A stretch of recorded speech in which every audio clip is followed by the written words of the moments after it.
Hello vinyl community, this is Randy back today with another video. I've picked up a few records in the first part of May, the last part of April and the first part of May, and so I'm going to show those to you today. The first record that I got is what we're hearing in the background right now. Peter Frampton, Frampton Forgets the Words. It's a new record by Peter Frampton. Instrumental album. The gatefold sleeve. Here's the band members he's working with and the track listing and information. This is an instrumental album. No vocals on this one, and Peter is doing mostly just covers of older hit songs from the, well, I guess from throughout the rock era, 70s and 80s. So starts out with Sly Stone's If You Want Me to Stay. What we're hearing right now is One More Heartache. There's also covers of Avalon and Isn't It a Pity on here. So yeah, you can hear what this sounds like. It's instrumental rock, and I think it sounds good. It's almost falls into an easy listening type category. I mean, it's not really easy listening. It's you know, guitar, bass, and drums oriented, but they're not really going overboard or anything on this. It's very easy to listen to. So yeah, I like it. I like it a lot. It was recorded at Studio Phoenix right here in Nashville. So and it is autographed down here in the corner. I got this record at Grimey's. They had a stack of them that were autographed, so no personalization to the autograph. No, it doesn't have my name on it, but it's still pretty cool to have a signed record from Peter Frampton. I never seen him play, but I saw him a few years ago when he was inducted into the Hall of Fame, the Walk of Fame here in Nashville for, I guess, people in the music industry. And so I went down to that ceremony and I saw it, and it was really cool. They presented him and everything, and then he went up to the microphone, and the first thing that he said when he got up to the microphone was this.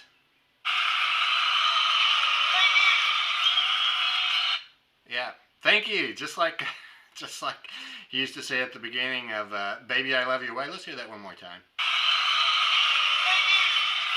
So, any of us who were alive in the 70s when Frampton Comes Alive was the biggest album going for an entire year, well, remember when you heard that on the radio, you knew the song that was going to be coming up next. So that was very cool that he did that. He didn't actually play at that ceremony. He just accepted the award, but it was really cool. Everybody got a good laugh out of the fact that he started it like that. So this record is on You and Me. I mean, I guess this is like a major label record. It's only 3 sides, which is kind of irritating. The 4th side is this etched. I don't think you can really even see it. But anyway, the 4th side is etched. I would rather have it just on 2 sides or put some filler onto the 4th side, but these etchings seem to be very popular now. So I'm going to leave a link down there in the description to a Peter Frampton performance, one where he is playing with the Ventures.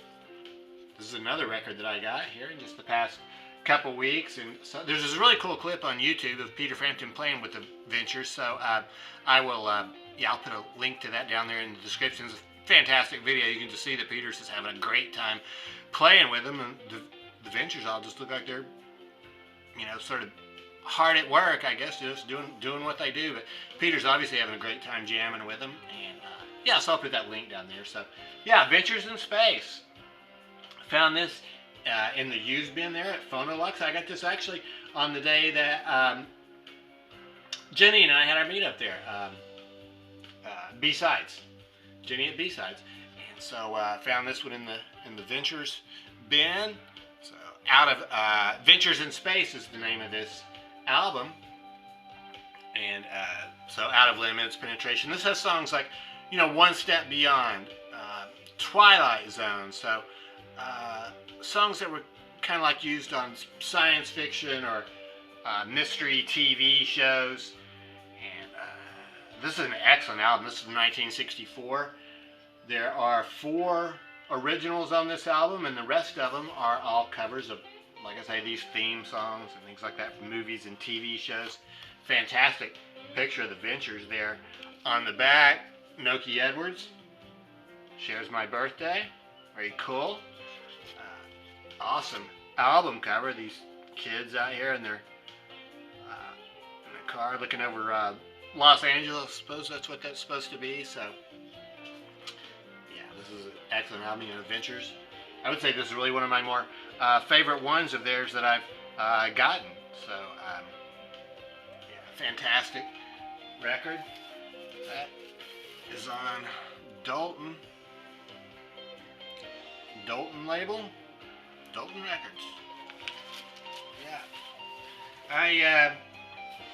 So Peter Frampton put out that album. I got another album by classic rock act that, well, I mean, they haven't really gotten back together. They've been playing, I guess, throughout, for the past 10 or 15 years, and that's Cactus.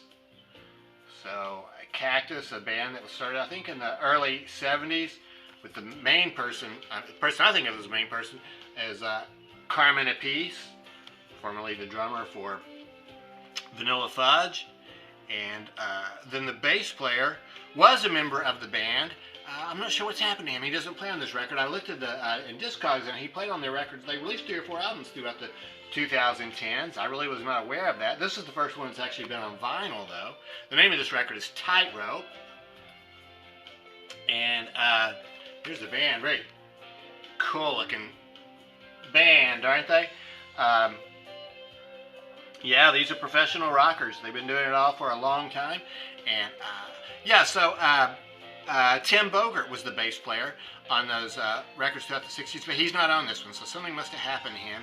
And also Jim McCarty was the guitar player on those albums that were throughout the 10s. There were 3 or 4 albums that, you know, CD-only releases.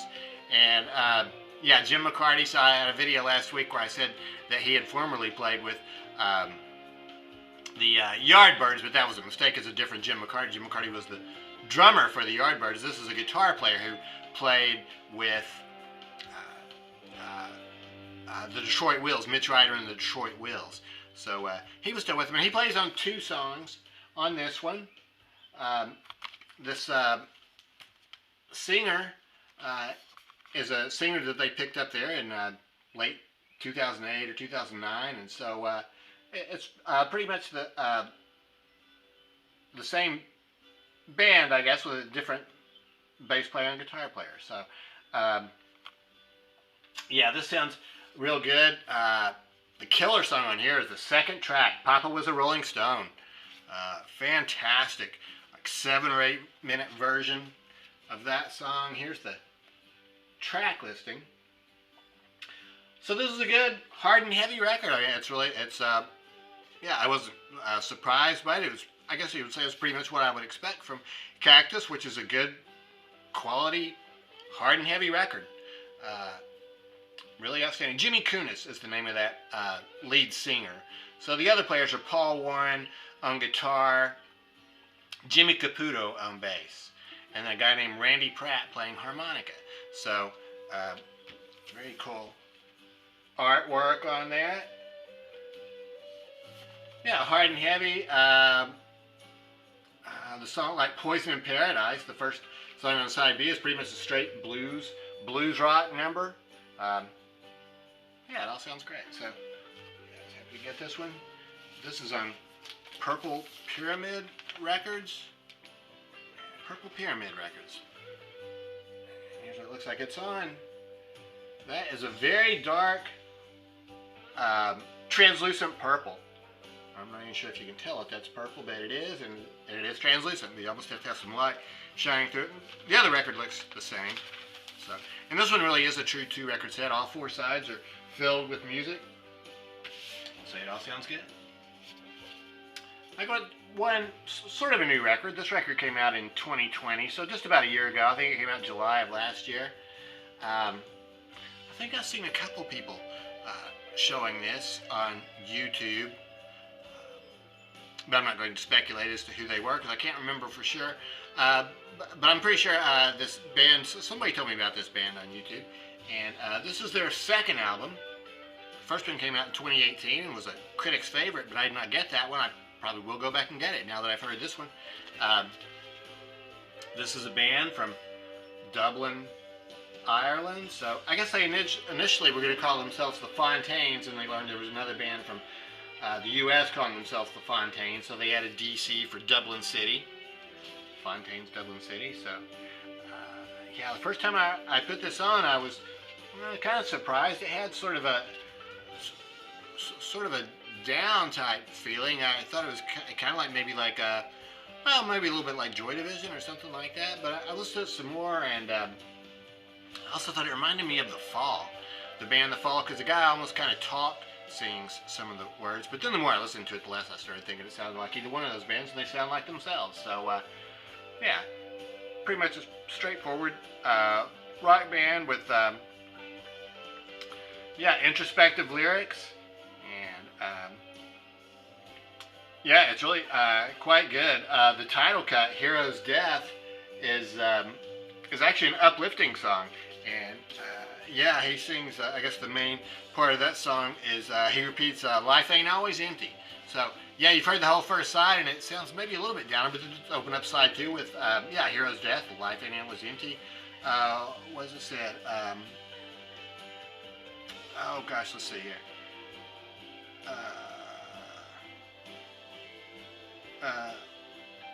Oh gosh, I can't find it now. But I guess he's saying that you can die a hero's death if you, because each day is where it all begins, and don't give up too quick. You only get one line. You better make it stick. So yeah, it's actually a very uplifting song. So yeah, this is a really good record. These are the lyrics here, and then there's the credits on the back. So yeah, Fontaines, DC. Really been listening to this one quite a bit lately. So this is on clear vinyl, and the record company is Partisan Records. Partisan Records. P-A-R-T-I-S-A-N. So yeah, Fontaines, DC. Fontaines, Dublin City. I went by Luna Records down in Frampton, Tennessee to pick up that Cactus record, and found this in the used bin. I couldn't believe it. I talked about King Curtis just recently when I showed, when I did a How's That Go episode, and I did The Wait, and King Curtis had done a version of The Wait. It was on a Duane Allman anthology record, and I said then that I wasn't really familiar with King Curtis.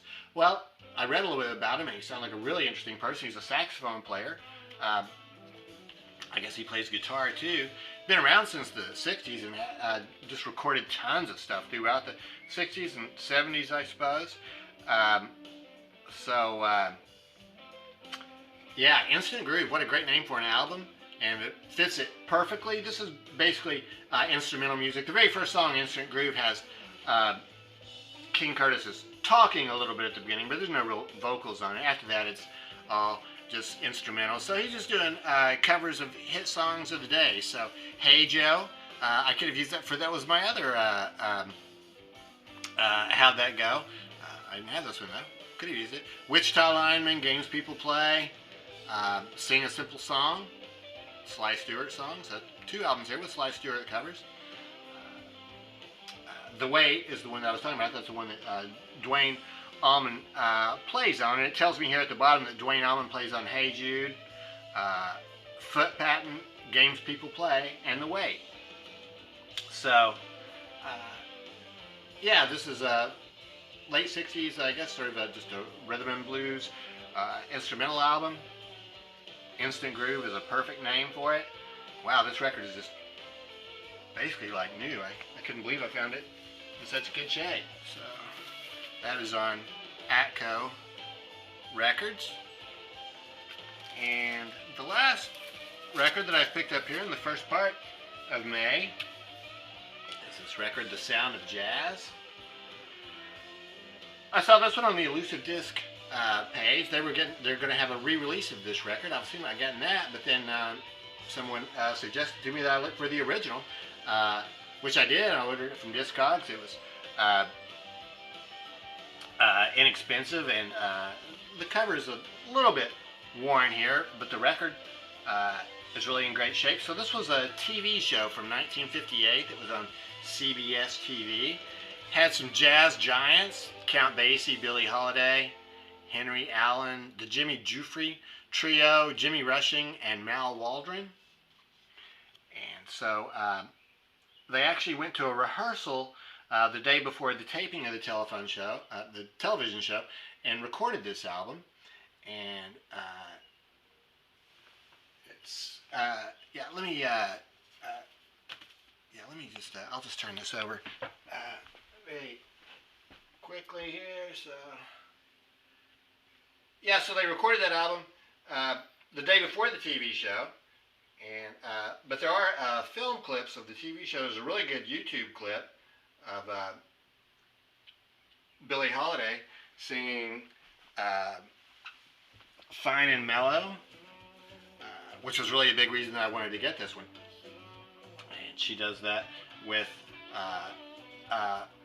Lester Young plays sax on that, along with Coleman Hawkins and Ben Webster. So there's a lot of jazz giants on this album. A really cool thing about this, though, is the Jimmy Giuffre Trio. First of all, Jimmy Giuffre does a song with Pee Wee Russell at the end of side one. It's just called Blues, and they're both playing clarinet on that, and that's pretty much a straightforward blues song. It's really cool. The second song on side two, though, is The Train in the River, which is the Jimmy Giuffre Trio. So that features Jimmy Giuffre on baritone, tenor sax, and clarinet, Jim Hall on guitar, and Jim Atlas on bass. Really sounds fantastic. I've been listening to that lately on a newer version he did of that, I think in around 2010 or so. So I guess it's sort of evolved over the years, but still the same song. Sounds really great. And then the album closes out with Nervous, just a long piano solo by Mal Waldron, and then with Dickie's Dream, which is the whole Count Basie orchestra. So this sounds really excellent, and it is going to be re-released. Yeah, I won't need to get it now because this one's in really good shape. So I was glad to get that one. This is on Columbia Records. So yeah, that's it. There's one thing about this record. Oh gosh, well, maybe I was thinking of another record. So anyway, yeah, this is Sound of Jazz is that one. So that's it. Those are the records that I picked up in the first part of May 2021. So if you have a chance, check out that link that I'm going to put in the description of Frampton playing with the Ventures. It's really extremely cool.